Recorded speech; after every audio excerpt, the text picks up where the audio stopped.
प्रिय विद्यार्थियों, आज हम देखेंगे कि परमाणुीय ध्रुवणता और परावैद्युतांक में क्या संबंध है और इसे हम क्या कहते हैं, क्लॉसियस-मोसोटी रिलेशन भी कहते हैं।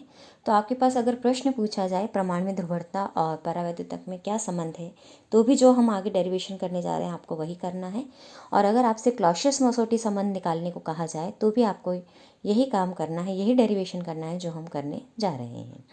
तो परमाणुीय ध्रुवणता हमने देखी थी कि जब किसी पदार्थ पर हम बाह्य विद्युत क्षेत्र लगाते हैं तो उसका ध्रुवण होता है, और जब ध्रुवण होता है तो उसके एटम भी पोलराइज होते हैं, और जब एटम पोलराइज होते हैं तो उनमें एक द्विध्रुव आघूर्ण उत्पन्न होता है जिससे हम प्रेरित द्विध्रुव आघूर्ण कहते हैं। और उस प्रेरित द्विध्रुव आघूर्ण का मान जो है वो होता है P = अल्फा ई से देते हैं, जब अल्फा क्या कहलाती है, परमाणुीय ध्रुवणता कहलाती है। तो एक तरह से हम ये कहें कि जो प्रेरित द्विध्रुव आघूर्ण है वो अप्लाइड फील्ड के समानुपाती है। तो हम एक समानुपाती का चिन्ह हटाते हैं तो हमें एक कांस्टेंट मिलता है जो कहलाता है परमाणुीय ध्रुवणता, या फिर मैं कहूँ कि अल्फा = का मान हो जाता है P/E। तो अगर E = 1 हो जाए, यानी एकांक विद्युत क्षेत्र ले लूँ, तो अल्फा = P हो जाएगा। तो एकांक विद्युत क्षेत्र लगाने पर जो परमाणु में द्विध्रुव आघूर्ण प्रेरित होता है वो किसके बराबर होता है, परमाणुीय ध्रुवणता के बराबर होता है। ये हम डिफाइन कर चुके हैं। और परावैद्युतांक भी हम देख चुके हैं कि परावैद्युतांक हमने किसे नाम दिया है कि एप्सिलॉन और एप्सिलॉन 0 का जो अनुपात है वो क्या कहलाता है, परावैद्युतांक कहलाता है। और ये परावैद्युतांक पदार्थ की विद्युत प्रकृति से जुड़ा हुआ है। तो आज हम संबंध निकालने जा रहे हैं इसी परमाणुीय ध्रुवणता और परावैद्युतांक के मध्य, यानी अगर मैं सिंबल की बात करूं तो अल्फा और एप्सिलॉन आर के मध्य हम संबंध निकालने जा रहे हैं। अब यहाँ पे साफ पता लग रहा है कि मैं बात किसकी करूँगी, जो कि परमाणुीय ध्रुवणता की बात कर रही हूँ। तो एक एटम के कारण कितना विद्युत क्षेत्र उस पर बनता है उसकी हम बात करेंगे। तो हम क्या कहते हैं कि जब परावैद्युत को बाह्य विद्युत क्षेत्र में रखते हैं तो उसके परमाणु पर बाह्य विद्युत क्षेत्र के अतिरिक्त भी अन्य क्षेत्र लगते हैं जो उसमें स्थित अन्य परमाणुओं और अन्य द्विध्रुवों के कारण भी हो सकते हैं। तो जो परमाणु पर जितने पूरे क्षेत्र लग रहे हैं, परिणामी क्षेत्र, वो कहलाते हैं उसके आणविक क्षेत्र। उसे हम लॉरेंट क्षेत्र भी कहते हैं, उसे हम स्थानीय क्षेत्र भी नाम देते हैं। तो ओवरऑल हम क्या करेंगे कि एक परावैद्युत पूरा पदार्थ लेंगे, क्योंकि हम एक परमाणु की बात अकेला हम नहीं ले पाएंगे। तो हम एक पूरा पदार्थ लेंगे, परावैद्युत पदार्थ, और उसमें हम बात करेंगे कि इस एक एटम पर लगने वाला बल या विद्युत क्षेत्र के कारण जो प्रभाव है उसका, उस पर कितना प्रभाव पड़ेगा उस एटम पर, वो हम देखना चाहेंगे। तो परिणामी विद्युत क्षेत्र हम एक एटम पे निकालना चाहेंगे। तो यहाँ पर दो समांतर प्लेटें मैंने ली हैं, और इन दोनों समांतर प्लेटों के ऊपर मैंने क्या दिया है, एक आवेश दिया है, एक को पॉजिटिव प्लेट बनाया है, एक को नेगेटिव प्लेट बनाया है। और इसके अंदर, यानी एक तरह से मैं मान लूँ कि संधारित्र की दो समांतर पट संधारित्र की ये दो प्लेटें हैं जिनको कोई आवेश दिया गया है, और अब इसके अंदर क्या भरा गया है, परावैद्युत। और आपको अच्छे से पता है, हम इस चैप्टर में पहले भी देख चुके हैं कि जब हम बाह्य विद्युत क्षेत्र लगाते हैं तो जो परावैद्युत है वो पोलराइज होता है, और उसके एटम की पोलराइजेशन की वजह से पृष्ठ पर आ जाता है पॉजिटिव की साइड तो नेगेटिव आवेश, और नेगेटिव की साइड आ जाता है पॉजिटिव आवेश। तो आंतरिक फील्ड भी एक क्रिएट हो जाता है जो कि बाह्य क्षेत्र के विपरीत दिशा में होता है। अब यहाँ पर जो एक एटम है उस पर मैं इस एटम पे बात करना चाह रही हूँ कि इस एटम पर अब कुल कितना क्षेत्र लगेगा। तो जो इस एटम पर कुल कितना क्षेत्र लगेगा, तो उसके लगाने के लिए जब हम गणना करते हैं, यानी कि एक मॉलिक्यूल पे जितना फील्ड लग रहा है, एक एटम पे जितना फील्ड लग रहा है, उसका मान क्या होगा, E0 + E1 + E2 + E3 के बराबर। अब ये E0, E1, E2 यानी 4 क्षेत्रों की मैं बात कर रही हूँ। तो ये 4 क्षेत्र हैं कौन कौन से, उसे हम देखते हैं। तो सबसे पहला क्षेत्र है E0, और E0 क्या है, बाह्य क्षेत्र जो मैंने जो परावैद्युत पे लगाया है। यानी कि एक तरह से ये मैं कह सकती हूँ कि अगर मैंने संधारित्र की प्लेटें लगाई हैं तो उस पर जो पोटेंशियल लगाया है उसकी वजह से जितना क्षेत्र बन रहा है वो क्षेत्र है अप्लाइड क्षेत्र, बाह्य क्षेत्र। और दूसरा क्षेत्र जो कि हमने देखा कि परावैद्युत में पोलराइजेशन के कारण उत्पन्न हो गया बाह्य विद्युत क्षेत्र के कारण, और वो हो गया पोलराइजेशन के कारण उत्पन्न विद्युत क्षेत्र। और तीसरा क्षेत्र E2 क्या है कि हम जिस परावैद्युत पदार्थ की बात कर रही हूँ, जिस परमाणु पे मैं विद्युत क्षेत्र निकालना चाहती हूँ, उसके चारों ओर मैंने एक आर त्रिज्या के गोले की कल्पना की है, और उस गोले में से मैंने क्या किया है, परावैद्युत वाला भाग हटा दिया है। तो अब जब परावैद्युत वाला मैंने भाग हटा दिया है तो यहाँ पर आपके पास जो ये गोला है उसकी सतह पर क्या आ जाएगा, आवेश आ जाएगा, पृष्ठीय आवेश आ जाएगा। और इस पृष्ठीय आवेश के कारण कितना अब विद्युत क्षेत्र बनेगा गोले के परमाणु के ऊपर, वो हमें देखना है। और तीसरा है गोले के अंदर जो हमने कहा कि हमने परमाणु के जो अंदर पराविद्युत पदार्थ था, परमाणु के आसपास जो पराविद्युत पदार्थ था उसको हमने हटा दिया है। तो परमाणु के आसपास जो मैंने पराविद्युत पदार्थ को हटाया, तो जो गोला बचा है अंदर उसमें कोई पराविद्युत नहीं है। तो लेकिन इन सब पृष्ठों के इन सब क्षेत्रों के कारण अगर उस पर कोई प्रभाव है अंदर, तो हम उसका प्रभाव देखना चाहते हैं। और इस कारण जो अंदर पदार्थ का विद्युत क्षेत्र है उसको हमने, गोले के अंदर जो विद्युत क्षेत्र है पदार्थ के कारण, उसको हमने क्या माना है, E3 माना है। और सामान्यतः ये क्या मान लिया जाता है, 0 मान लिया जाता है, क्योंकि एट रैंडम अगर ये एक दूसरे की तरफ बिखरे हुए हैं अंदर पराविद्युत पदार्थ, तो रैंडमली मानने पर यहाँ पर आपके पास E3 का मान विद्युत क्षेत्र के गोले के अंदर क्या हो जाएगा, 0 हो जाएगा। तो सामान्यतः ये खोखला गोला हमने लिया है, तो क्योंकि हमने ये मान लिया कि सारा जो आवेश है वो पृष्ठ पर आ चुका है, तो अंदर कुछ भी आवेश नहीं बचा है और अंदर कोई आवेश नहीं है। इसको मानते हुए सिंप्लिसिटी के लिए हमने क्या मान लिया है कि गोले के अंदर भी कोई अन्य द्विध्रुव के कारण या स्वयं के कारण कोई भी विद्युत क्षेत्र नहीं है। तो अब मेरे पास केवल 3 ही क्षेत्र बचते हैं, E0, E1 और E2।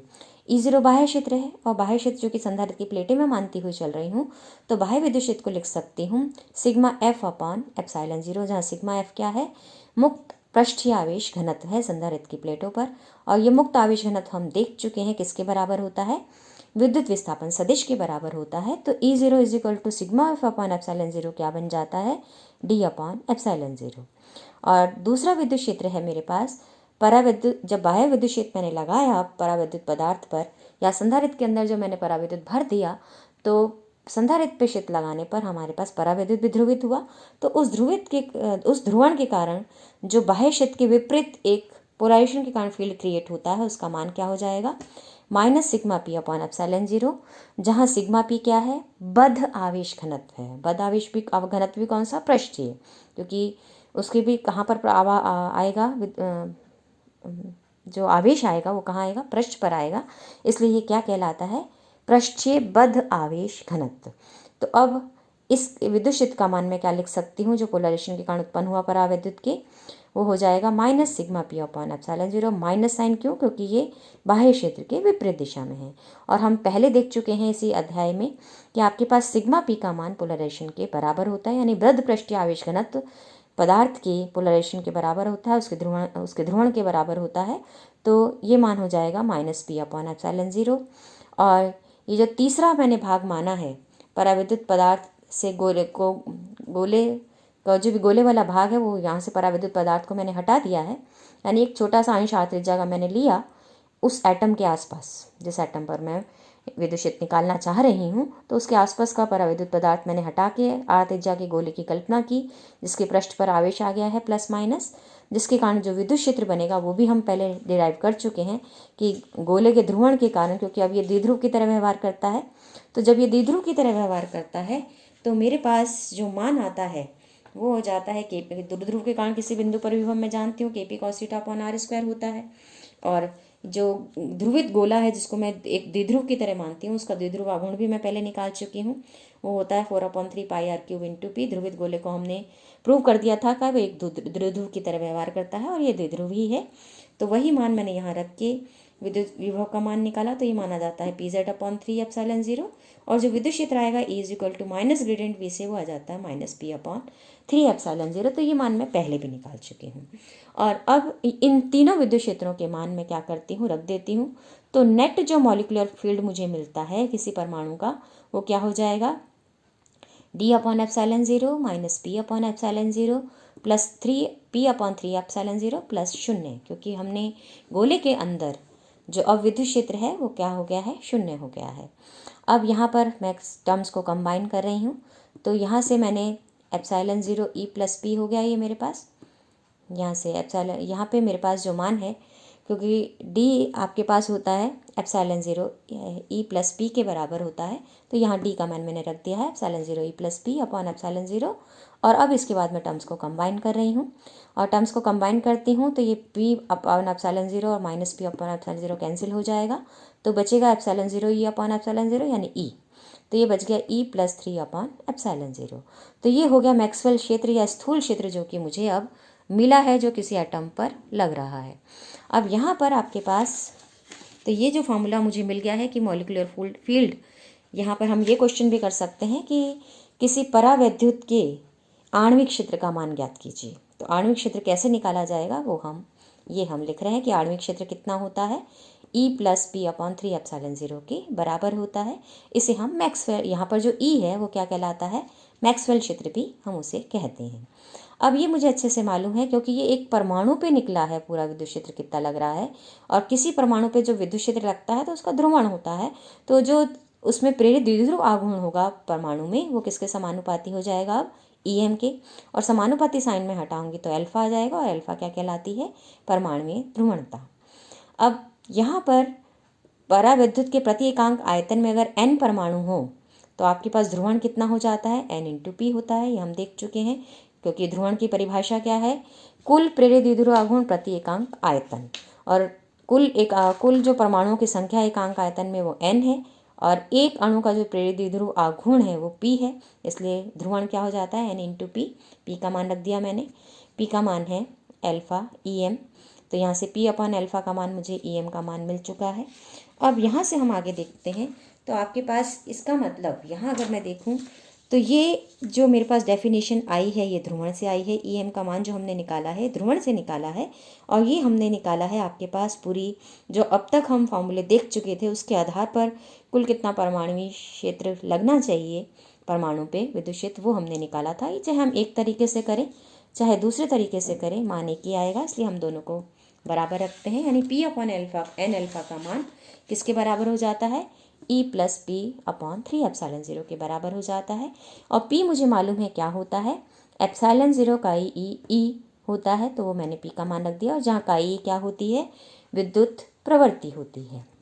इसी तरह यहाँ भी P का मान मैंने रख दिया है, ε0 का E। अब यहाँ से हम देखते हैं कि E तीनों में कॉमन है, तो हमने कैंसिल कर दिया, तो हमारे पास मान क्या बच जाता है, left hand side right hand side common था, तो हमारे पास क्या बच जाता है, ε0 का E/n अल्फा = 1 + का E/3, एलसीएम 3 लिया तो ये बन जाता है 3 + का E/3।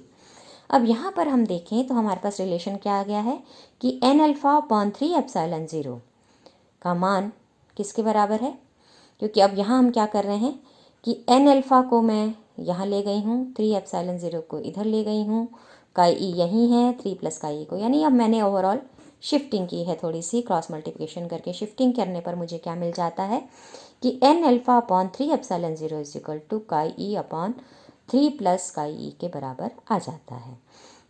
और हम विद्युत प्रवृत्ति का संबंध परावैद्युतांक से निकाल चुके हैं, और हमने पता है कि का E का मान क्या होता है, εr-1 होता है, जहाँ εr क्या है, परावैद्युतांक है, ये हम देख चुके हैं।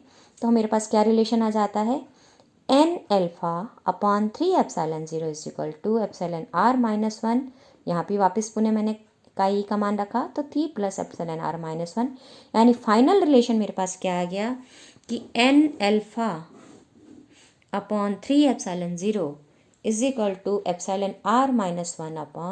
εr-1/εr+2। अब यहाँ आप साफ देख रहे हैं कि ये किसको रिलेट कर रहा है, अल्फा और εr को रिलेट कर रहा है, यानी ये एक है परमाणु ध्रुवणता और परावैद्युतांक में संबंध को निरूपित कर रहा है। इसलिए ये रिलेशन परमाणु ध्रुवणता और परावैद्युतांक के मध्य संबंध भी कहलाता है, और इसे नाम क्या देते हैं हम, क्लॉसियस-मोसोटी रिलेशन। ये संबंध कौन सा है, क्लॉसियस-मोसोटी संबंध भी है। अब अगर हम इसको आगे और देखें तो हम इसको मोलर ध्रुवणता से रिलेट करके देखना चाहते हैं। तो परावैद्युत पदार्थ में अगर परमाणु भार मान लिया इसका कितना है, तो जो भी परमाणु है उनका परमाणु भार कितना है, m के बराबर है, और जो परावैद्युत पदार्थ भरा गया है उस माध्यम में कंदारित की प्लेटों के मध्य, उसका घनत्व कितना है उस परावैद्युत का, रो है। और आवोगाद्रो संख्या हम जानते हैं Na होती है, और आपको अच्छे से पता है एक ग्राम मोल के लिए होती है 6.023 × 10⁻23, और अगर आपके पास 1 किलोग्राम मोल है तो हो जाती है 6.023 × 10⁻26, तो 10⁻23 और 26 होती है, डिपेंडिंग अपॉन कि ग्राम मोल की बात कर रहे हैं आप या किलोग्राम मोल की। और एकांक आयतन में तो परमाणुओं की संख्या कितनी हो जाएगी, एन का मान क्या हो जाएगा, रो एन ए अपॉन एम के बराबर हो जाएगा। तो यहाँ से हम स्मॉल एन का मान रख देते हैं और स्मॉल एन का मान रख के एन ए को यहीं रहने देते हैं, बाकी रो और एम को दूसरी साइड ले जाते हैं। तो रिलेशन मेरे पास क्या आ जाता है, एन ए यानी एवोगाड्रो नंबर इंटू एल्फा यानी परमाणु ध्रुवणता divided by 3 epsilon 0 is equal to M upon rho epsilon R minus 1 upon epsilon R plus 2। तो एक तरह से यहाँ थी यहाँ जो मेरे पास थी ये ध्रुवणता थी, एन एल्फा ये जो एल्फा थी वो ध्रुवणता थी, और यहाँ जो आपके पास एन ए एल्फा है वो बन जाती है मोलर ध्रुवणता, क्योंकि एक मोल में अणुओं की संख्या कितनी होती है, एन ए। तो एन ए अल्फा मुझे, क्योंकि अल्फा देता है एक एटम के परमाणु ध्रुवणता, तो एन ए इंटू एल्फा मिलके बन जाती है मोलर ध्रुवणता। तो ये सिंपल ध्रुवणता का रिलेशन है और ये मोलर ध्रुवणता का संबंध है किसके साथ, एप्सिलॉन आर के साथ, परावैद्युतांक के साथ। धन्यवाद।